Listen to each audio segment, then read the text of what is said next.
Ang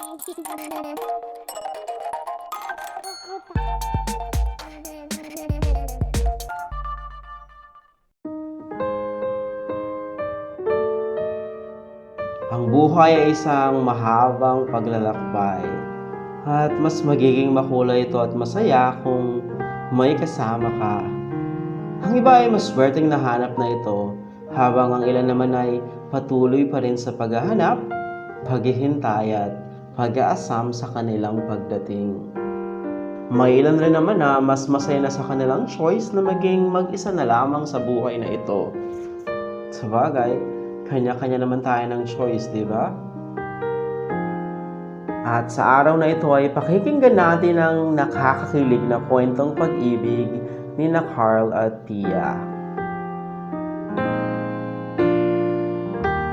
Dear Kuya Jemo, ang love story namin ay masasabing nagsimula lamang sa pinakasimpleng paraan. The usual boy meets girl story. Pero sabi nga, sa mga simpleng bagay nagmumula ang mga pinakamagagandang bagay. At yan ang napatunayan ko nang makilala ko si Pia. Hindi nakakakilig ang una naming pagkikita. Hindi bumagal ang paligid ko na makita ko siya sa unang pagkakataon. In fact, nagsimula pa nga ito sa nakaka-bad trip na pagtatagpo namin. Naaalala ko pa ang tagpong iyon, Kuya Jemo. Year 2007 noon. Second year college student ako sa kursong computer science at bilang hindi naman kami mayaman ay nag-working student ako bilang crew sa isang fast food chain malapit sa university kung saan ako nag-aaral. Mag-iisang taon na rin akong crew noong pasukang iyon. Tandang-tanda ko pa na enrollment noong araw na yon nang nakita ko siya sa unang pagkakataon. First year college siya noon at kakatapos lang nila magpa-enroll ng mga kaibigan niya at napag-desisyon na nilang magbabarkada na sa fast food chain na lang sila kumain kung saan ako nagtatrabaho ng mga panahong iyon. Sa totoo lang, ng mga panahong iyon ay medyo nakakaangat ka na kapag kaya mong kumain sa mga fast food restaurants. It was not a very pleasant encounter gaya nga ng sabi ko, Kuya Jemo.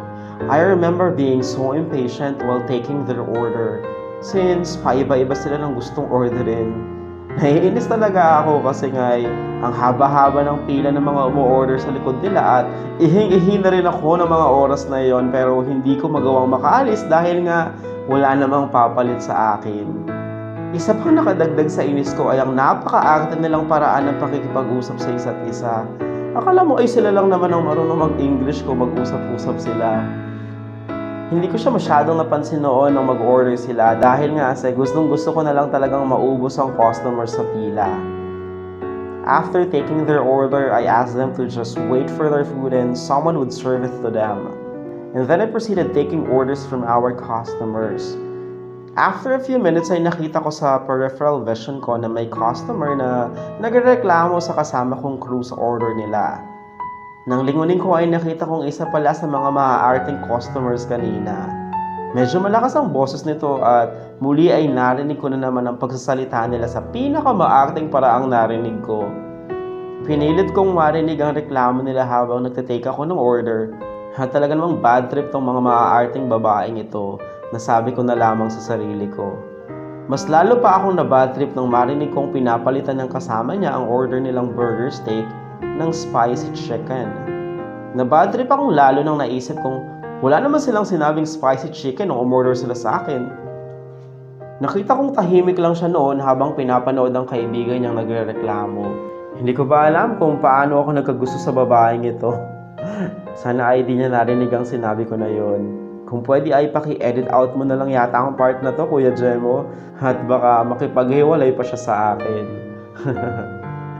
Nang magpasukan na ay madalas kong makita ang grupo nilang magbabarkada na nakatambay sa cafeteria.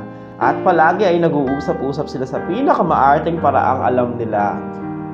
Buti na lang talaga at maganda siya, kaya bagay naman sa kanya. Pero hindi ko talaga kasi type ang maaarting babae, kaya hindi sumagi sa isip ko magkakagusto ako sa kanya. Nasabi ko pa sa sarili ko na di bali na lang kung sa kagaya lang nila ako magkakagusto. Huwag na nga lang, pipiliin ko na lang maging matandang binata. Pero noon yon, kasi ngayon kinain ko ng lahat ang sinabi ko. Sa totoo lang ay parang mas ako pa ang nanalo sa loto nang makilala ko siya. Habang siya naman ang talagang nalugi. nang piliin namin ang isa't isa. Actually, Kuya Jemo, kung makikita mo ako ngayon ay abot hanggang tenga ko ang ngiti ko habang kinukwento ko ang love story namin. Hanggang ngayon kasi, Kuya Jemo, ay naa-amaze pa rin ako kung paano bang ang kagaya niya ay nagustuhan ng isang kagaya ko. Paano nga ba nagsimula ang aming kwento? Tandang-tanda ko pa, mga bandang September noon na magpo-audition kami para sa mga bagong member ng Theater Guild. Nakaupo ako noon sa likurang bahagi ng hall kasi nga ay hindi naman ako isa sa mga magja-judge. Naroon lang talaga ako para makinuod ng mga mag-audition since member din ako ng Theater Guild. Nakatingin ako sa kawalan noon nang makita ko siyang nakapila sa mga mag-audition kasama ang dalawa niyang kaibigan. Naka-pink siyang dress noon at puting rubber shoes. Napakaganda niya. Hindi ko na malayang napako na pala ang tingin ko sa kanya ng ilang minuto. Pero hindi pa rin talaga nagawang bumagal ang takbo ng mga nasa paligid ko. Wala pa rin siyang epekto sa akin. Mas nanaig pa rin ang pagka-bad trip ko sa kanila kaya naisip ko na ano na naman kayang kaartihan ang gagawin nila dito sa audition. Sa bagay, parang bagay rin naman sa kanila ito since pag-arte rin naman ang gagawin nila dito kung sakali. Bad trip pa rin talaga ako sa kanila noon sa tuwing maiisip ko na nagka-salary deduction ako dahil lang sa pagpapalit nila ng order nila. Pambayad ko na rin yun sa miscellaneous ko sana, Kuya Jemo. The result came out the following day at hindi naman ako na-surprise nang makita ko ang pangalan niya sa mga natanggap sa audition. Sa totoo lang, magaling naman talaga siya at idagdag mo pa na napakaganda niya. Bagay na bagay sa kanya ang kinanta niyang I Dream a Dream. Pero wala hindi pa rin nakuhang bumagal ng paligid ko habang nakikinig ako sa kanya. Kahit na sa tingin ko yun na ata ang pinakamagandang audition na napanood ko. Planado na noon pa man ang mga play na gagawin namin at ang unang ipaperform namin ay ang isang original play na isinulat ng aming direktor. Ang kaklasikong si Royce dapat ang gaganap talaga na bidang lalaki at isa sa mga dahilan kung bakit nagpa-audition ng club ay para humanap ng babaeng gaganap bilang love interest ng karakter niya. Kung akong tatanungin mo ay bagay sa maarte kong customer ang role, kaya malamang siya ang gumanap dito. At hindi nga ako nagkamali. Siya nga ang napili. Kasali rin talaga ako sa play noon pero maiksi lang dapat ang role ko dito. Ako dapat ang gaganap bilang best friend ng karakter ni Royce. Pero dahil sa kasali rin si Royce sa swimming team noon ay nagdesisyon silang ibigay ito sa akin. At napunta nga sa akin ang role ng bidang lalaki. Sobrang kinabahan ako kasi alam kong it will require me to sing some duet songs with her. Na-imagine ko pa na sobrang magiging awkward ang pakiramdam ko kapag kaharap ko na siya para kumanta. At hindi nga ako nagkamali. Kaya tuloy pa na pinapaulit sa amin ang scenes namin. Hindi ko siya talaga kayang titigan kasi, Kuya Jemo. Hindi ko ba alam kung dahil pa ba ito sa inis ko sa kanya o dahil sa taglay niya ang ganda. Ang ganda niya kasi talaga, Kuya Jemo. Lalo na ang mga mata niya. Alam mo yun? Para bang palaging nangungusap. Parang ang daming gustong ikwento sa'yo. Pagkatapos ng practice namin ay sinabihan kaming mag-practice pa sa mga scenes naming dalawa. Dinedma ko lang ang instructions na yun at wala akong balak na mag-practice kasama siya. Isa pa ay wala talaga akong oras noon para mag-extra practice pa.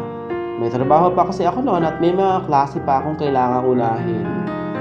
Pero hindi ko naman inaasahan na ganun pala siya kaseryoso sa play na yun. Seryoso rin naman ako sa play noon dahil yun ang nagpapaaral sa akin. Scholar kasi ako sa Theater Guild noon at hindi ko talaga pwedeng pabayaan ito. Pero sobrang busy lang talaga ako noon sa school at sa trabaho. Pero nagulat ako kay Pia na parang mas seryoso pa siya sa akin dito. Naging sobrang mapilit siya na mag-practice kami at gamit na naman ang napaka-arte niyang paraan ng pagsasalita ay pinilit niya ako mag-practice sa kanila. Pilit niya akong kinukumbinsi na mag-practice ng hapon na yun pero sinabi kong wala nga akong oras at gagalingan ko na lang sa regular practice namin. Pero ipinilit pa rin niyang sa weekends na lang daw namin gawin since rest day ko naman daw yun. Nagulat pa ako na alam niya kung kailan ang rest day ko. Stalker ata to naisip ko na lang. Nakuha daw niya ang schedule ko kay Vince, isa sa mga kaklase ko. Kumag talagang lalaki yun kahit kailan Kaya wala na rin ako nagawa kundi pagbigyan si Pia. Naisip ko pa nga na siguro kung ibang babae yon, baka kahit hindi niya pa ako pilitin ay talagang magpa-practice ako. Pero may kakaiba kasi talaga kay Pia. Para akong natutunaw sa kaba kapag napapalapit ako sa kanya. Sa bahay nila kami nag-practice at nagulat ako na hindi pala gawa-gawa lang ang kaartihan niya. May karapatan naman pala talaga mag-inarte si Pia. Napakalaki ng bahay nila. Parang buong bahay na yata namin yung sala nila. Buti na lang pala at hindi ko ipinilit sa kanya na sa bahay na lang kami mag-practice. Kundi nakakahiya lang ang bahay namin sa kanya. Kahit arte-arte siya ay nagulat ako sa pagtrato niya sa mga kasambahay nila. Napakamagalang niya sa kanila. Para bang bahagi talaga sila ng pamilya kung ituring niya sila.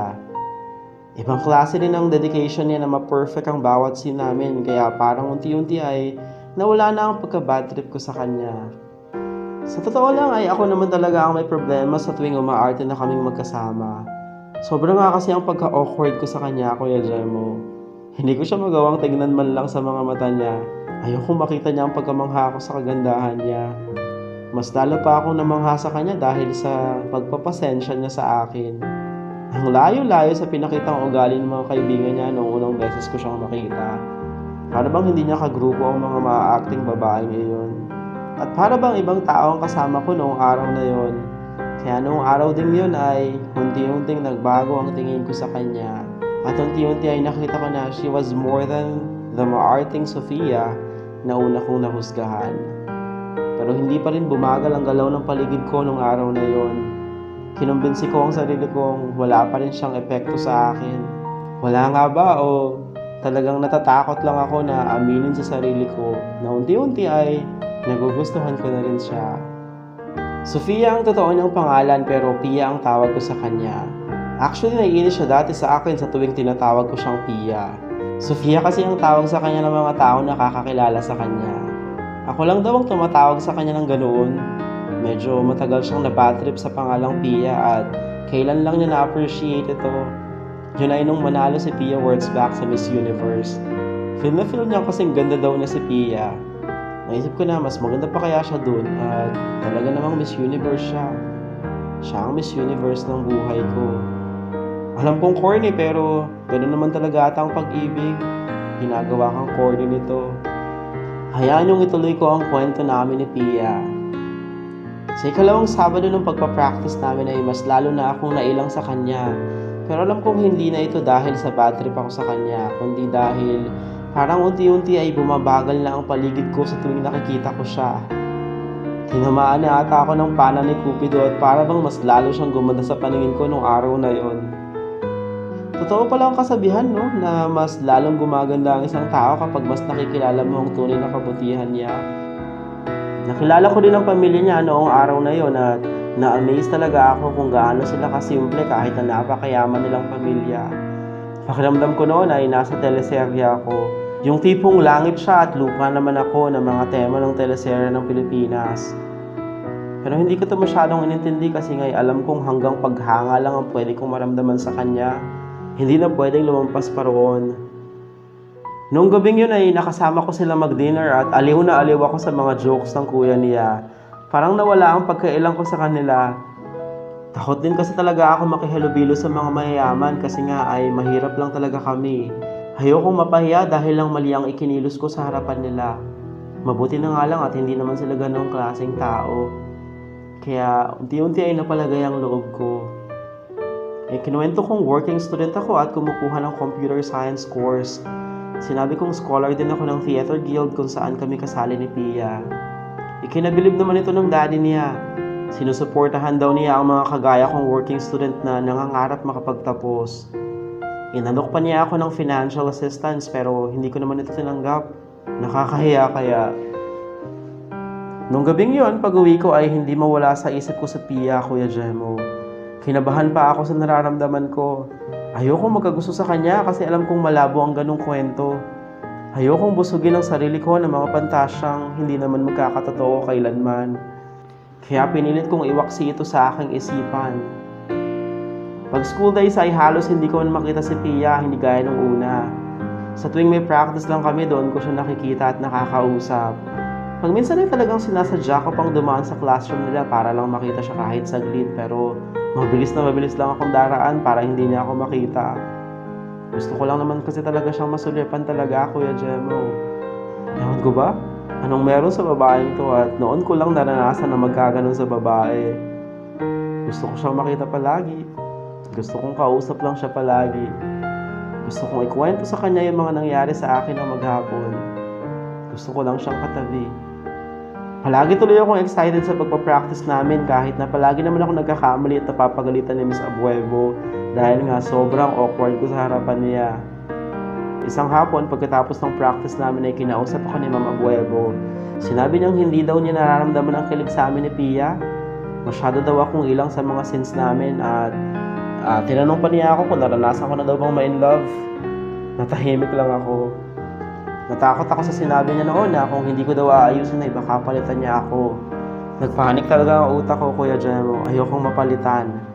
Pagkakataon ko na to para patunayan na karapat-dapat ako para sa scholarship ko. Pinilit kong maging mas focus sa mga practice namin ng mga sumunod na araw. Iniisip ko ang mga pangarap ko. Pinilit kong wag mailang sa kanya. Mabuti naman at kahit paano pala ay marunong ding makinig ang utak ko sa akin. Kaya naging maayos naman ang mga sumunod na practice namin.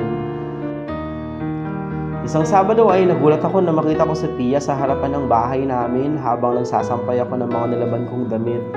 Wala pa akong suot na t-shirt noon kaya hindi ako mapakali. Nataranta talaga ako ng mga oras na yun at hindi ko alam kung anong uunahin. Dali-dali akong pumasok sa loob ng bahay para kumuha ng masusuot kong damit. Paglabas ko ay ngiting-ngiti siya. Tinanong ko kung anong ginagawa niya noon sa amin. Wala naman kasi kaming usapang magpa-practice kami noon kasi ngayon medyo okay na rin naman ang performance namin sa mga regular practices namin. Ang sabi niya ay gusto lang daw niya magpasama sa akin sa bayan.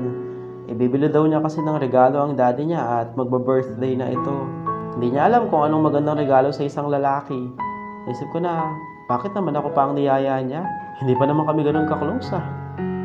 Pinapasok ko siya at sinabihang maghintay lang at gagayak ako ng mabilis habang hinihintay namin ang pagdating din ni nanay galing palengke. Paglabas ko ay nagulat pa ako nang makita ko siyang nakikipaglaro sa bunsong kapatid kong si Claire. Nakarating na rin pala si Mama galing sa palengke noon. Tinignan ko siyang mabuti. Nasusurpresa talaga ako sa babaeng ito kahit kailan. Wala siyang kaarte-arting nakaupo sa sahig namin noon at nakakandong naman sa kanya si Claire habang naglalaro sila ng manika nito. Siya ba talaga yung maarting customer ko noon? Napaisip ako. Nagpaalam kami kay Mama na pupunta lang kami saglit sa mall para samahan siya. At nakita ko sa mga mata ng nanay ko na naghihintay siya ng paliwanag kung sino ba si Pia sa buhay ko. Kaya nasabi kong kasama ko siya sa theater guild para wala nang maraming tanong-tanong pa. Pagod na ang mga binti ko kakalakad pero wala pa rin kaming napipili. Lahat ng suggestions ko hindi naman niya nagugustuhan. Bakit pa kasi ako sinama niya dito wala rin naman akong alam sa mga gusto ng mayayaman. Huminto kami sa bilihan ng mga relo at nagulat ako sa presyo ng mga ito. Parang ilang buwang allowance ko na ang presyo. Pagkabili niya ay sinabi niya kumain muna daw kami at sobrang gutom na siya. Kinabahan ako kasi konti lang ang dala kong pera noon. At ayokong gastusin ng pera ko sa mga ganun lang. Sabi ko sa kanya ay umuwi na lang kami at sa kanya-kanyang bahay na lang namin kami kumain. Pero sinabi niya siya ang bahala.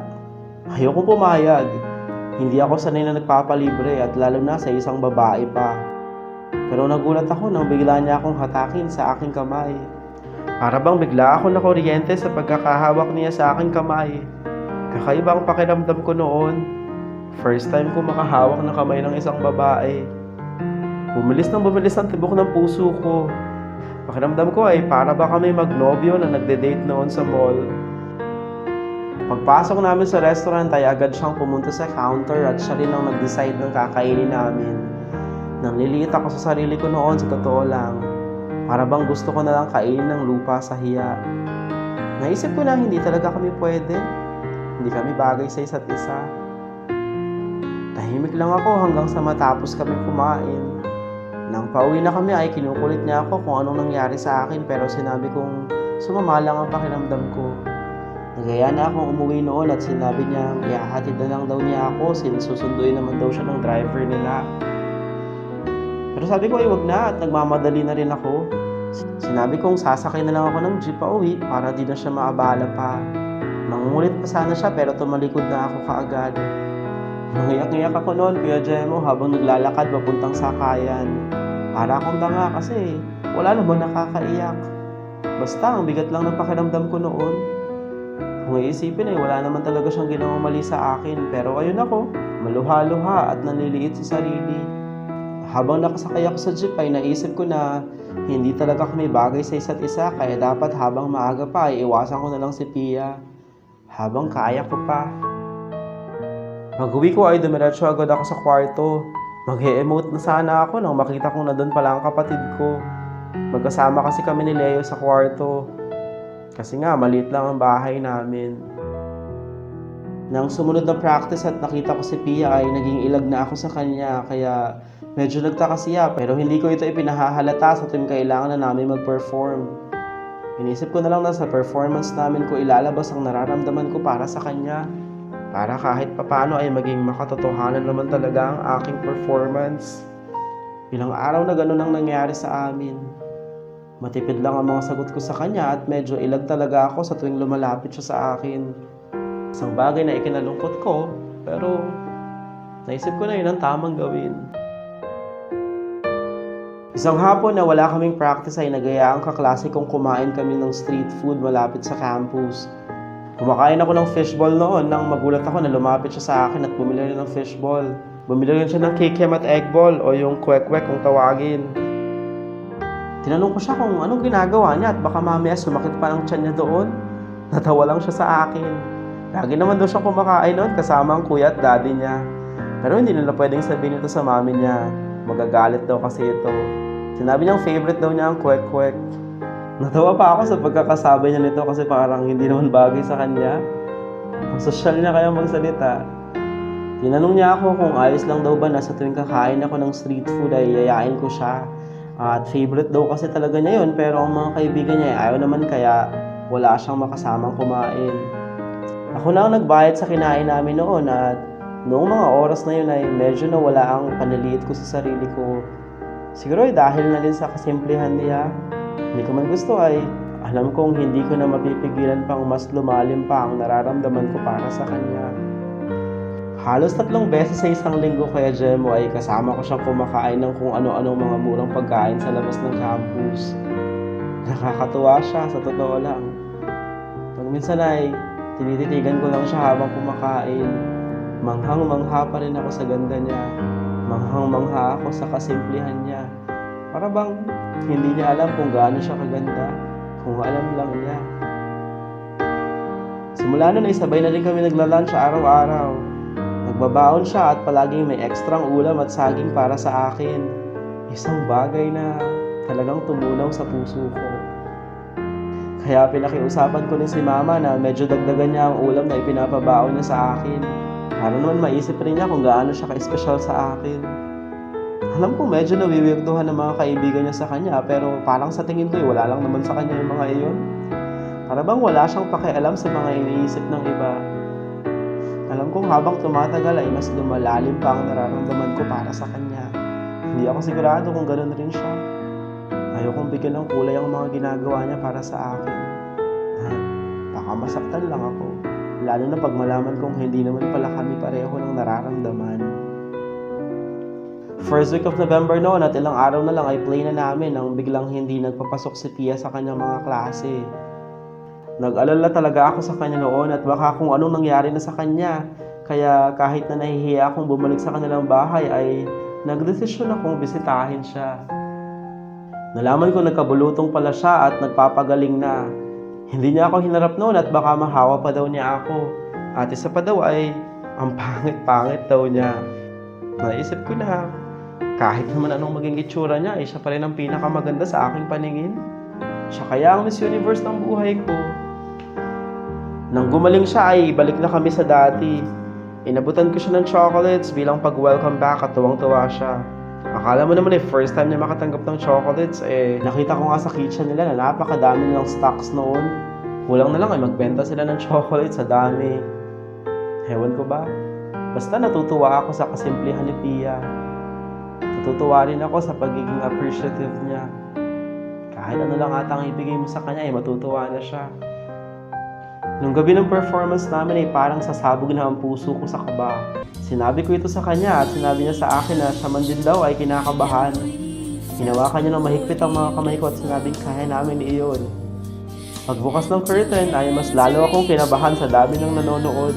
Nawala lang ang kabak ko nang kumanta si Pia. Pakiramdam ko na mga oras na yun ay hindi lang basta bumagal ang paligid ko. Parang huminto ang lahat ng tao sa pagkilos at siya lang ang nakikita ko. Napakaganda niya.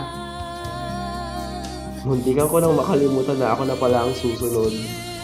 Nang kantahin ko ang unang mga linya ng kantang Kung Kaya Ko Lang Sanang Sabihin sa Kanya, isang original song written for display ay ramdam na ramdam ko ang bawat lyrics ng kanta. Para bang isinulat ang kantang ito para ilarawan ang nararamdaman ko para sa kanya. Noong oras na iyon, naisip kong siya na ang una at huling babaeng mamahalin ko. Kung hindi rin lang siya, ay ayoko na lang ding magmahal pang muli.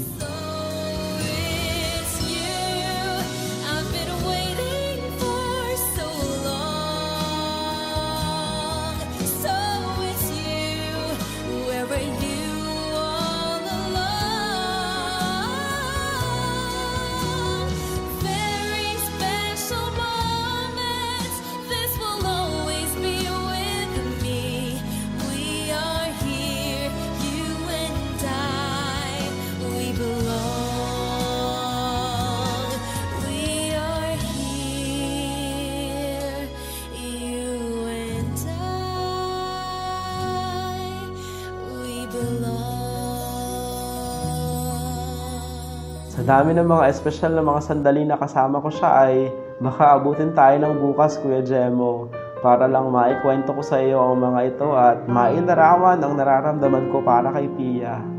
Alam kong hindi ko na ulit mararamdaman pa ito sa ibang tao at sa kanya ko lang gustong maramdaman ito. Hindi ko siya kaagad niligawan. Naging mag-best friends kami ng 4 na taon. At nang makagraduate siya ay pinagpaalam ko sa mga magulang ni Pia kung pwede ko ba siyang ligawan. At wala naman silang pagtutol sa akin. At tandang-tanda ko, December 5 noon, nung sagutin niya ako sa lugar kung saan ko siya unang nakita. Birthday ko noon at sinabi niya sa akin na magkita daw kami sa fast food chain kung saan ako nagtrabaho noon. Para doon na lang daw kami mag-lunch. Sa totoo lang ay ayoko sana. Mahal ko ang fast food chain na yon kasi yun ang tumulong sa akin makapagtapos ng pag-aaral. Pero sobrang sawa na kasi talaga ako sa amoy ng mga pagkain doon. Sa tagal ko ba naman nagtatrabaho doon, hindi ako magsasawa. Isa pa ay birthday ko noon at gusto ko naman sanang ilibre siya sa isang mamahaling restaurant. Pero mapilit siya kaya wala na rin ako nagawa. Lagi naman siyang nananalo sa aming dalawa. Pero okay lang, masaya ako na siya ang pinapanalo ko sa lahat ng argumento namin. Pagpasok ko ng fast food chain ay may kausap pa akong kliyente sa cellphone ko noon at nagulat talaga ako nang makita ko si Pia sa counter. Aba, nakasuot pa ng uniform ng crew at naghihintay para kuhanin ang order ko. Ano na naman kayong pakulo ng babaeng ito, naisip ko. Napangiti ako at tinanong ko siya kung anong ginagawa niya roon. Pero nagpatuloy siya sa pagkuha ng order ko na para bang hindi niya ako kilala. Sinakyan ko ang trip niya at nang matapos ay sinabihan niya ako umupo muna daw ako at isa-serve na lang daw ang order ko. Medyo alam ko nang may something special na mangyayari noon. Siguro ay birthday surprise na lang ito para sa akin pero nagulat ako sa mga sumunod na nangyari. Nagulat ako nang ilabas ang order ko at isang plato lang ang nandun. May lamang mga french fries at nakapormang yes. Medyo nag-loading ako noon. Anong yes?